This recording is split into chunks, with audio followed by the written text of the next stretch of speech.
Hey guys, Alex from 7th Hour Films back again with Better Call Saul. Last time on Better Call Saul, we had Pimento. Holy crap. Jimmy and Chuck were growing the case against Sandpiper Crossings, and Chuck decided, well, he thought it would be in the best interest of the clients to refer the case to HHM. Now, what that originally meant, and what it meant to Jimmy, was going to HHM to help with the paperwork and everything, but Jimmy and Chuck would still be at the head of the case. However, when they went to meet with Howard Hamlin, that didn't seem to be it at all, as they just wanted the case and did not want Jimmy. And he was distraught over this until he realized that it wasn't Hamlin that was making that decision. It was Chuck. Chuck, who did not want Jimmy to be working at HHM because, in his words, he's not a real lawyer. What a dig, what a slap in the face that moment was. And honestly, I've been thinking about that moment all week. That was so crazy. So yeah, he does not believe that Jimmy is a real lawyer, and he should not he should not be allowed to have this case. And it was pretty crazy. And actually, it actually does contextualize an earlier scene from an earlier episode where, you have that right after it's shown that Jimmy passed the bar, and he talks with Howard, and we don't hear any of it. And then, it seems to be it's Howard telling Jimmy, you can't work at HHM, is what I've inferred, and what some of you guys in the comments have inferred as well. And now we can honestly say that was probably because of Chuck, because Chuck did not want Jimmy to be there, which is pretty crazy. So yeah. Meanwhile, by the way, the B-plot of the episode was Mike, who was going out on a job. It was supposed to be a 3-man protection job, but he got rid of the other 2 because they suck and they're incompetent. And he went and did that and helped this guy who was making a deal with Nacho. And had this great monologue about being a good person and being a criminal at the same time, being a good criminal. And it was very, very interesting. And I'm definitely interested to see more of Mike in this episode. But I'm mainly interested to see what's happening with Jimmy now that he has left Chuck. And yeah, we are moving on to the Season 1 finale. Isn't that great? Oh man, what a hell of a season it's been, I must say. So let's not waste any more time. Let's go ahead and jump right into this episode of Better Call Saul and see how this season wraps up. Here we go. Jimmy, my man, I said you would beat the rap. Hey, Myrna, set him up, would you? Myrna, no, thanks. I'm good. No, go on. He don't mean it. You just got out of jail. Come on. Okay, You're so not this is gonna have after a the drink. That'll talk be with the Chuck. day, huh? Go settle. I came here to say goodbye. I'm Aww. moving to Albuquerque, New Mexico. Mexico, you skip bail? New Mexico. New Mexico. Like, Bugs Bunny and the Roadrunner. Yeah, what are you going to do there? I'm going to work at his law firm, like in the mailroom, to start anyways. Well, now you're talking crazy. I mean, you just got out of jail. Now you want to go back? The mailroom. For him, that's all that is. Oh. I was done. Oh, he's You Marco. understand? I didn't beat the rap. Hey, have a safe flight, all right? Yeah. So they didn't end on amazing terms. Just waiting to talk to Howard. Can I ask about what? You gonna take the deal? I'm taking your advice. I'm giving the case to HHM. You know, Jimmy, I never wanted it to go this way. If it had been up to me, we would have at least... Howard, I get it. Your brother's very important to the firm. Yeah. Sorry I called you a pig fucker. Nah. Well, I mean, wow, we can make amends with We owe Howard. you some money. it's a shopping list for Chuck. I mean, he's doing better, but he still needs deliveries every day. I think he'd be more comfortable with someone else doing it. Yeah. I see. Yeah, You he's don't have out. to do it personally. The most important thing is the newspapers. The New York Times, the Wall Street Journal, they're a must. There's a newsstand on Eubank that has both of them at 6 a.m., which is good because he's an early riser. The Albuquerque Journal, he gets delivered, but somebody still has to bring it in for him. You've been doing all of this every day? Every day. For over a year. You sure you're all right? It's not a crime to let it out. There's nothing to let out. Chuck's a sick man. That's no excuse. He's my brother. He thinks I'm a scumbag. There's nothing I can do to change that. Jesus. What else is there to say?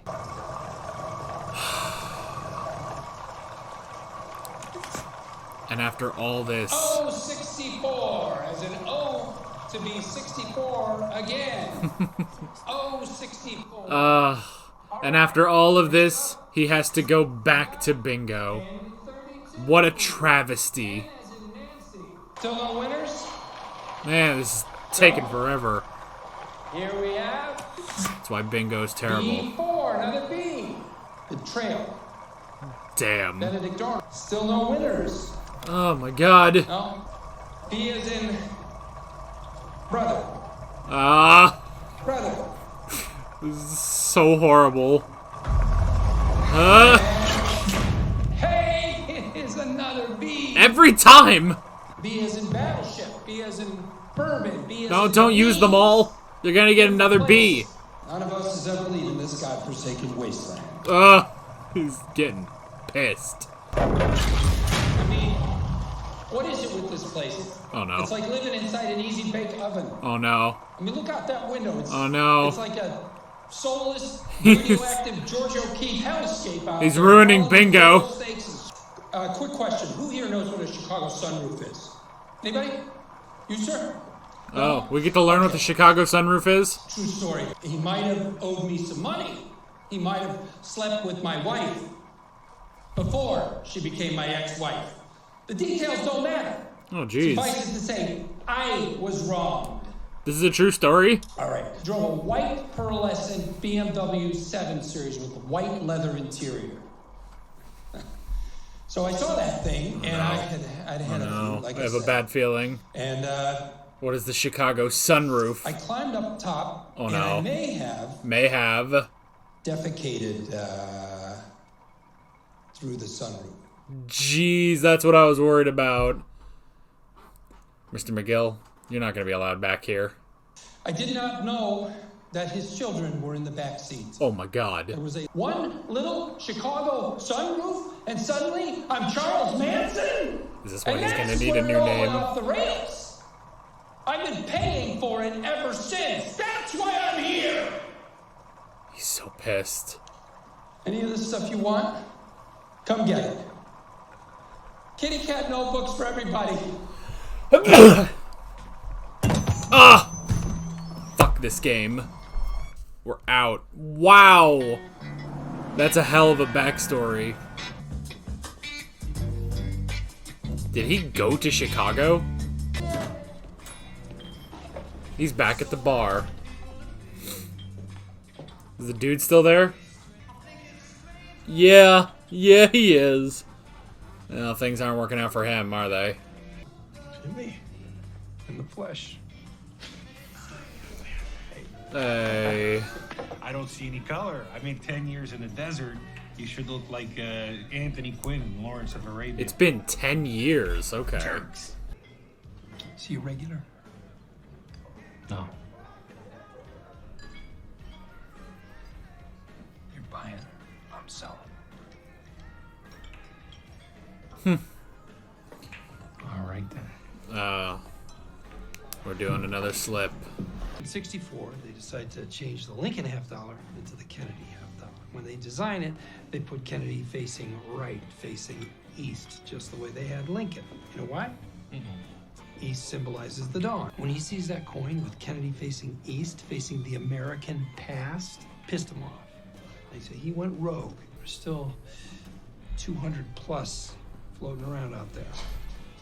I'm gonna call this guy, and when he tells me this is a scam, you know what I'm gonna do? I'm gonna call the cops and get this scumbag thrown in the can. You're my witness, okay?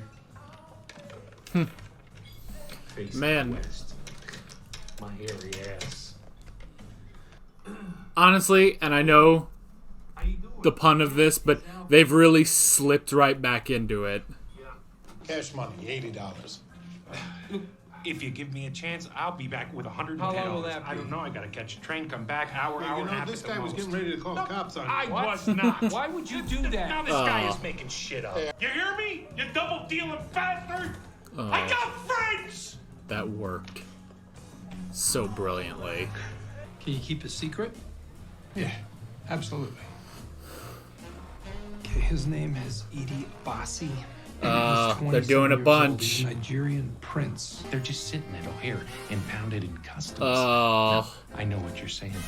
So I can leave this as security, but you gotta understand. Oh my gosh. They're doing so many slips. It doesn't belong to you.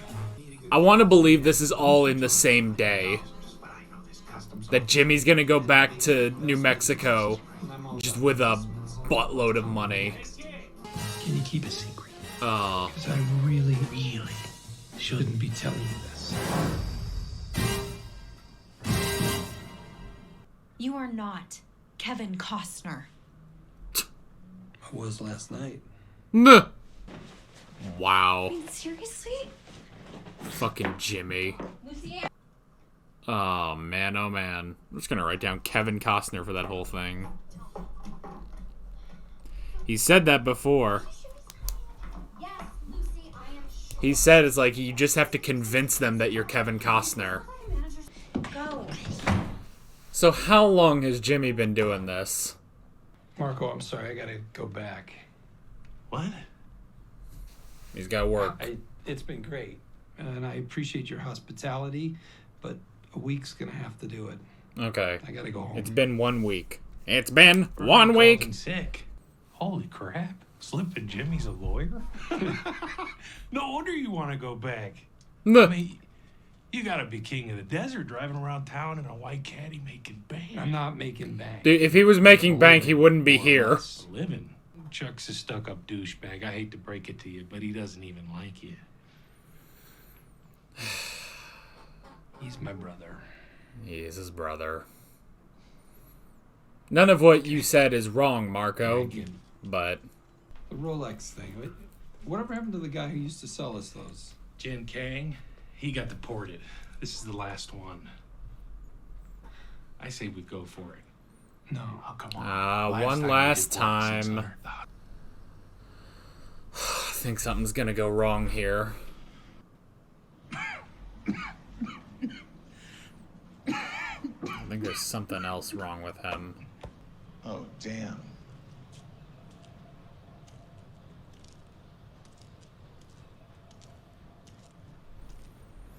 So scared that something's gonna happen. Is he, I don't know. He shoots him to be sure. Oh my god. What if he's just dead? Do you know this guy? Call 911. Call 911! Is Marco just fucking dead? I need an ambulance. My friend's having a heart attack. Oh my god. Marco, you with me? You with me?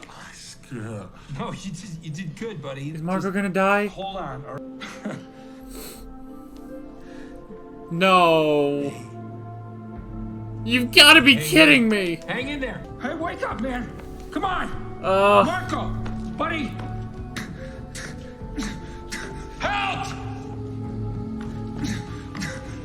Anybody? oh my god, really? Marco!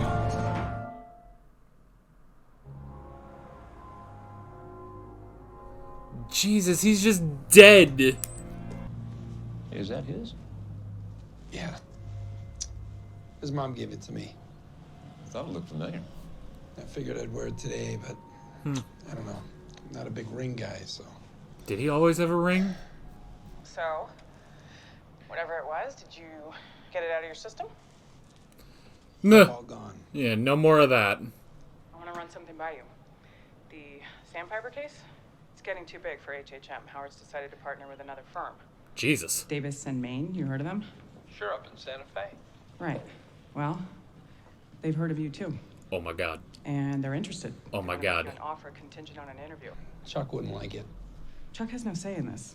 Fuck You wouldn't him. be working for Fuck HHM, Chuck. and Kim, I can't imagine what you did to make this happen. Thank you. that didn't do anything. Much. And believe it or not, Howard's been pushing this too. Oh, Good old Howard. good old Howard. Fuji apples. Okay. Oh, and I'd like to try soy milk, so maybe a half gallon of that. You got it. Okay then. Well, thank you, Ernesto. I appreciate your attention to detail. Poor Ernesto. Having to put up with him write this. any of this down? Because it's okay if you do. I'd write this shit down. Is he gonna talk to Chuck? Chuck sees him there. Is he gonna go outside to talk to Jimmy?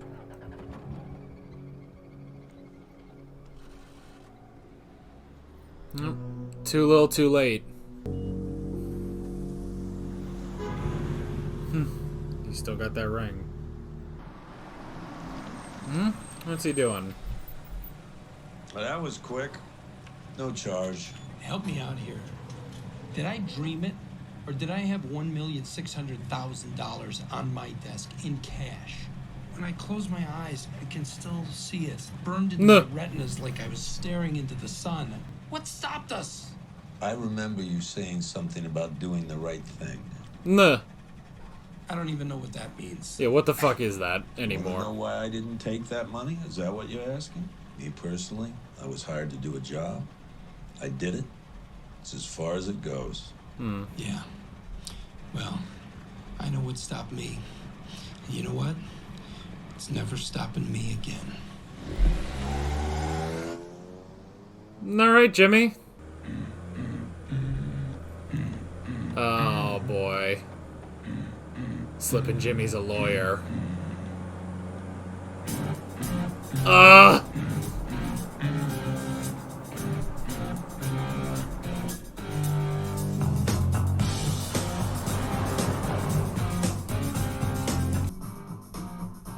Wow, alright, that's how it ends.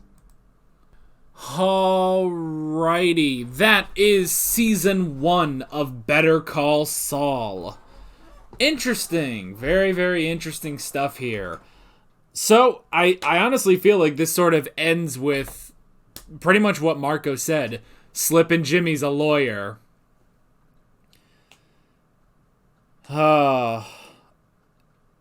Slippin' Jimmy's a lawyer. It's not going to be... it's not going to be Davis and Maine and McGill. It's going to be Saul Goodman. Especially with him, humming that song. With him humming that song, I think that's it now. Now, what does that mean for this case? I don't know. But I think that could bring back a certain Nacho Varga back into the picture. So, alrighty. That's an interesting place to end it too, It's a very interesting place to end it that, he's not... essentially, like, if he had gone in and started working with Davis and Maine, it would be, spiting Chuck, but it would be, I don't know. It's very, very interesting, It's very, very interesting. I guess I don't want to say like it's denying his true nature or anything, but just the idea of that, The idea that now he needs to be his own lawyer, I guess. He doesn't need to be a McGill. I guess, I don't know if I'm explaining this properly, but it feels like, all right, now it's time to be Saul Goodman, Now, is he going to start immediately calling himself that? I'm not sure. It may still be a while into season 2 before we do that, but honestly, I feel like if you want an origin of Saul Goodman, that is kind of like the definitive point, like, all right, it's time for him to become Saul Goodman. Saul Goodman, otherwise known as Slippin' Jimmy, became a lawyer. Which is interesting. A very, very interesting idea, And it's also interesting just from the fact that we know where Saul ends up. We know how he works. We know him, his relationship with Mike and everything, and eventually, how he, gets in with Heisenberg, and that gets him in with Gus and everything. But now, to sort of really see it, it's like, yeah, that's what it means to be Saul Goodman. It's Slippin' Jimmy as a lawyer, you know? No more living up to Chuck. No more living up to Chuck. It's time to be his own lawyer. And that's a very, very interesting idea. So, alrighty. Well, the first thing I wrote down was the last slip, or lack thereof originally. The original end to Slipping Jimmy 10 years ago, which is interesting. Now, it's hilarious to try, now that I really know the time span of this, you know, that's the early 90s then, that Slippin' Jimmy ended, basically. It is kind of hilarious to think back at how they have tried to de-age Bob Odenkirk, you know? Like, they try with the wig, or with the wig, it might not even be a wig, you know? But, it may just have been they styled his hair differently. But, honestly, like, just from that, and, you know, like, the shirt he was wearing to say, like, oh, yeah, this is him when he's younger, that is hilarious, but the thing is, Bob Odenkirk is such a good actor that you really actually don't notice the lack of him looking younger, you know? So I like that. Man, okay, after 10 episodes, we basically bring everything back around on Howard. Like, Howard we now have a 180. Howard, honestly, he's not a bad guy, you know? Howard's honestly not a bad guy, because you can't blame him for the choices he's made because of how much power Chuck has over the firm, you know? So it makes sense. It makes sense that he's had to do this. He's had to, you know, sort of bow to these decisions that Chuck makes in keeping Jimmy away, you know? And so, yeah, originally, he wanted Jimmy. That's the interesting thing. He actually did want Jimmy. Probably, honestly, in the same way he wants Kim, you know? Like, he was probably thinking, well, we have Kim. There's no reason why we can't hire Jimmy, too. You know? Maybe he's even thinking, hey, another McGill on the firm? That's pretty good, you know? But it was Chuck. It was Chuck who didn't want Jimmy, so that's pretty interesting. And yeah, just the fact that Howard's like, you know, he's just, I don't want to say like, well, he's a good man or anything. I mean, he's not a bad man, you know, he's just a guy, who's been put in a tough situation multiple times, you know? So that's the thing. But yeah, and it's also interesting, you know, him taking the list and everything and acknowledging to Jimmy, like, wow, that's incredible that you do this for him every day. Every single day for over a year, Jimmy has put in the effort to take care of Chuck, and now, well, Ernesto has to do it now. Poor kid, you know? From that scene, that interaction between him and Jimmy, I get the impression that he's, you know, another intern or another person in the mailroom that probably used to work with Jimmy before Jimmy left. So yeah, the poor guy that has to deal with Chuck and his garbage and his Fuji apples and stuff. Water. Once again, it is the end of the day, so, and it's the last video of the week. Voice is a little raw. Anyway, but yeah, so, I mean, just Howard acknowledging, like, that's incredible that you've done all this for Chuck, but I like that he's completely like, no, and granted, he has to be, he can't, you know, let Chuck be angry or anything, because Chuck has so much power over the firm, but I mean, just the fact that he's like, no, yes, this will get done properly, you know, like that is good of Howard to do, you know? So I like that. And yeah, just, I mean, that scene with Kim is so rough, you know? It's just so rough when it's like, well, Jimmy, you know, sort of taking the more mature look. Chuck's a sick man. That's no excuse.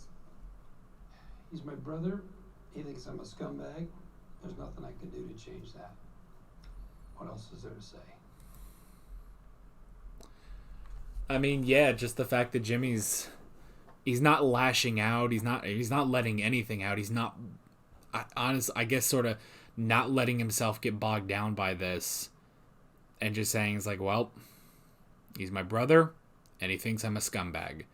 There's nothing I can do to change that. And it's like, it's mature, but it's also very, very rough still, you know? It's still incredibly rough to go through that, and yeah.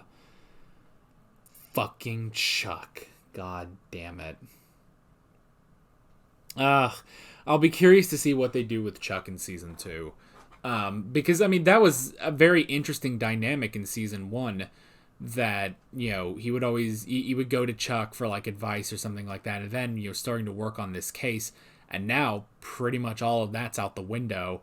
So how do they interact? Do they interact? You know, how do we move forward, honestly, with Chuck? Is there ever going to be a sort of, you know, moment where they come to terms on this or anything? Maybe not, because now Slippin' Jimmy's a lawyer, you know? Now that Slippin' Jimmy's a lawyer, you know, maybe they won't ever come to terms. Who knows? So that was really rough. And then, the bingo game. I love that after this intense moment and everything, that just everything comes out basically in bingo. Like that honestly, that was the most brilliant use of bingo I've ever seen. You know, because before, when we've had bingo, it's just sort of like, oh, they're playing bingo anyway, and now this. But this, I love that, like, bingo, like, beat him down, basically. Until he was just like, you know what? Fuck it. I got some shit to say, you know? So that was kind of funny. And we learned what the Chicago sunroof is. You know, with the whole thing of, oh, you might be labeled a sex offender, and just the word sunroof. Yeah, I had a feeling that's what a Chicago sunroof was. But Jesus Christ, the kids were still in there. The kids were still in there. That's so fucking crazy. I mean, that was just a whole heap of trouble. And the fact that, like, the guy, Chet, that's such a perfect name for the guy that screws Jimmy over. Chet. And the fact that he, like, was friends with the DA to make everything worse. And it's like, oh my God. And Chuck came in and worked his fucking lawyer magic to get Jimmy out of there. That is so crazy. So crazy. But it worked. It did work. And yeah, Jimmy went back to Chicago after 10 years to meet up with Marco. And things, I mean, the good news is that the change after all these years is Jimmy has a law degree, and, you know, no matter what Chuck says, he's at least a competent lawyer, you know? Like, yeah, sometimes he doesn't have good cases or you know, whatever, but for the most part, Jimmy is a good lawyer, you know? He is a good lawyer. So it's just that Chuck won't admit that. Or even if he admits he's a good lawyer, it's the fact that he doesn't think he's a real lawyer. He's a pretender lawyer or something, you know? So, but yeah. So that's honestly the biggest change. I mean, now granted, Marco did have a new job and stuff, but even that, it wasn't much, and it wasn't working out for him. Excuse me. Again, end of the week. But yeah. But back in Chicago, and we had a new slip. I love watching, and that's what I'm going to call them, the slips. I do love just how they do that, you know? And it's so good to just completely see it, you know? Like, we see one, but just seeing another one, like a completely different one, is very good. And just from the fact that, you know, we've heard about Slippin' Jimmy all season, just straight back to the first episode when he was doing it with the skateboarders. But yeah, just to see them in action is so interesting, you know?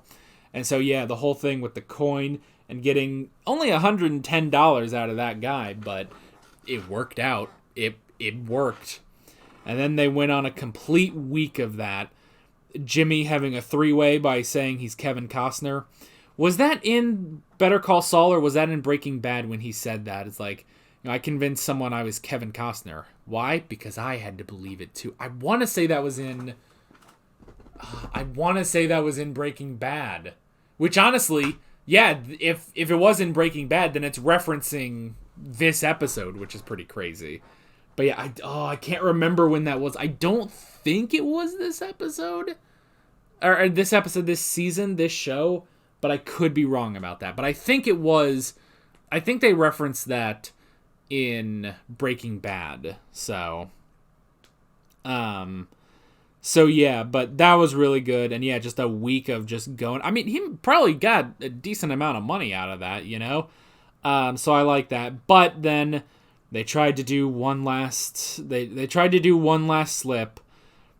And just like as soon as that was going, I was like, okay, something's got to happen here. And especially because it's the one we saw in, you know, one of the other episodes. And it's like, okay, something's got to go wrong. And sure enough, Marco had a heart attack and died. That's so fucking sad and tragic. But yeah. And then Jimmy got the offer to rejoin the case. And that is crazy that it's like this case is getting so big. This case is getting so big that it's getting too big for HHM, and they're bringing in another firm. Like, that is absolutely crazy. But I like that. You know, they took an interest in Jimmy, and they would want him as partner, which is pretty crazy. Now there is the debate. You know, did Kim do something? Did Howard do something? That's actually something I'm curious about. Maybe Howard like went to them and was like, "Hey, you know what?" And you know, he probably went to them to, you know, have the two firms join together for this case. But he might have said, "And hey, if you need a damn good partner, Jimmy McGill, he's the one who found this case. You know, it could work." And I like how even Kim says, like, you know, at every chance the elders have asked about you. You know, so it is his case. But I don't know if he's actually going to go for it, you know? Which is the interesting thing. It may even be that if he starts his own, you know, complete firm as Saul Goodman, he starts his own practice again as Saul Goodman, he may just join in as the third partner, you know? You have David and Maines, you have HHM, and then you have the law offices of Saul Goodman. Could be. That'd be a very interesting thing. But yeah, the whole thing at the end there with Mike, and it's like, you know, what stopped us?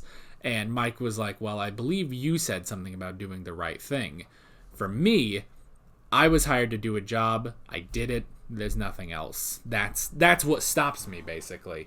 And that ties into last episode when he says, you know, if you make a deal with someone, you keep your word. So he was hired to do that job. He did that job.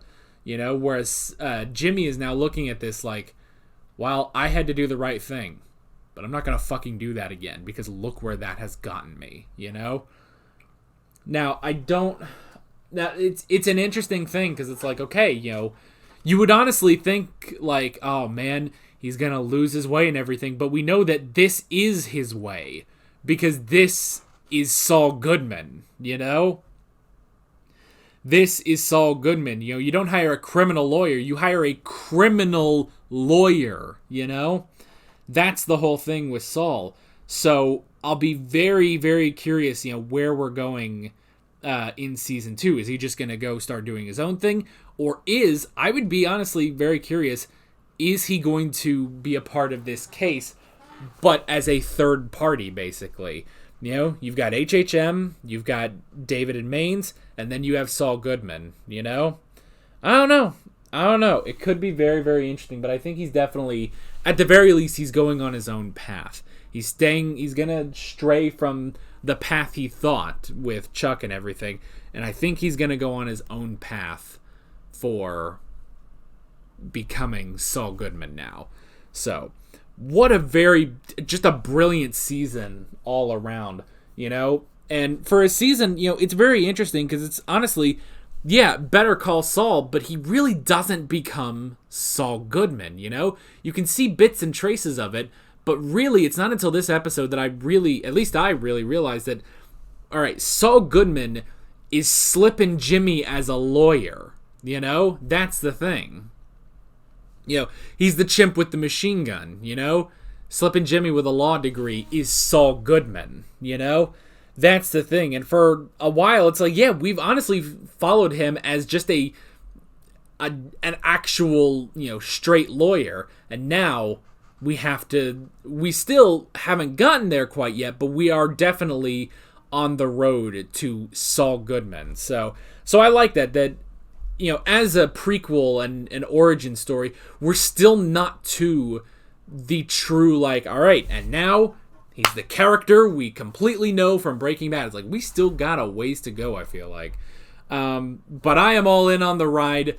I absolutely love this show, probably as much as I loved Breaking Bad. So, and honestly, I kind of feel like, you know, I don't know, maybe I'll change my mind later. I've been meaning to rewatch Breaking Bad recently. But I almost feel like this first season is almost stronger than Breaking Bad's first season, you know? But who knows? I don't know. We'll have to see. And maybe it's just because I understand this universe. I understand, you know, Jimmy McGill to an extent because we've had him in Breaking Bad. So maybe that's kind of why I would say that. But yeah, this has been an incredible season, and I'm very excited to see where we are going next time. So that is basically it. With all that being said, I'm Alex from 7th Hour Films, and I will see you guys next time. Take care. Alright guys, thanks for watching this video. There's a bunch of links on screen if you want to go click around to any of those. There's a playlist for all of my Better Call Saul reactions, as well as another playlist for all of my Breaking Bad reactions. There's also a subscribe button and a Patreon button on screen, as well as other links in the description if you want to go check out any of those. See you guys later.